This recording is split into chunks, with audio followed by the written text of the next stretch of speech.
یہ حافظ قرآن ہے، یہ حافظ قرآن ہے۔ اور قربان جاؤ، سنو مسلمانوں سنو، اس بچے کو مرے ہوئے 10 سال ہو گئے، 10 سال ہو گئے، بارش ہوئی، اس کے قبر میں پانی جانے لگا تو ان کا ماں باپ بے چین ہو گیا، میرے بیٹے کے قبر میں پانی چلا جائے گا اور پتہ نہیں کیا ہوگا۔ تو علماء سے مشورہ کیا کہ حضرت قبر کو کھود کے لاش نکال لیں۔ تو کچھ لوگوں نے کہا کہ لاش ملے گی کہاں، 10 سال ہو گئے، کھود لو۔ قبریں کھودی، لاش نکالا۔ قربان جاؤ، اللہ اکبر کبیرہ۔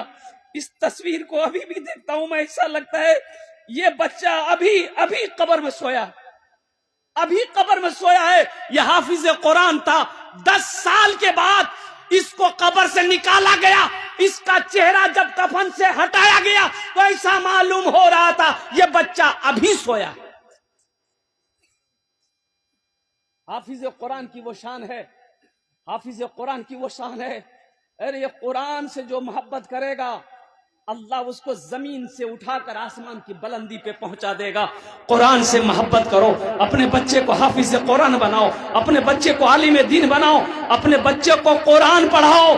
تاکہ ایک بات اور یاد رکھیے گا، بیٹے کو چاہے دلی میں پڑھاؤ، چاہے امریکہ میں پڑھا دو، چاہے لندن آکسفورڈ میں آپ بچے کو پڑھا دو، قسم خدا کی کل قیامت کے دن آپ کا بیٹا آپ کو دیکھ کر بھاگے گا۔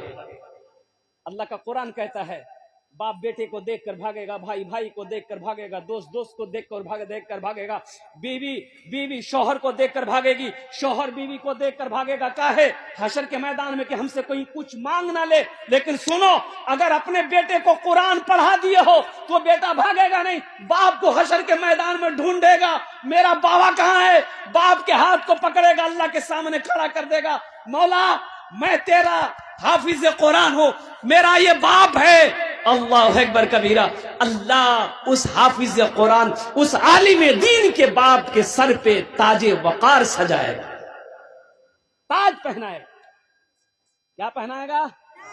ایک حافظ قرآن 10 آدمی کو جنت میں لے کر جائے گا۔ کتنے کو لے کر جائے گا؟ ایک وکیل صاحب کتنے کو لے کر جائے گا؟ بڑا بابو، ارے بڑا بابو، دروگا صاحب، ایک حافظ قرآن 10 آدمی کو جنت میں لے کر جائے گا۔ الحمدللہ ثم الحمدللہ۔ میرے بھائیوں، اپنے بیٹے کو، اپنی بیٹیوں کو، اپنے پوتوں کو، اپنے بھتیجوں کو الحمدللہ ثم الحمدللہ حافظ قرآن بناؤ۔ اس لیے کم از کم اپنے بیٹے کو قرآن پڑھا دو۔ ارے مسلمانوں، مر جاؤ گے، کم از کم یہی بیٹا قرآن پڑھ کر اگر دعا کے لیے ہاتھ اٹھا دیا تو شاید اللہ قرآن کے صدقے میں آپ کے گناہوں کو معاف فرما دے، شاید اللہ معاف فرما دے گناہوں کو۔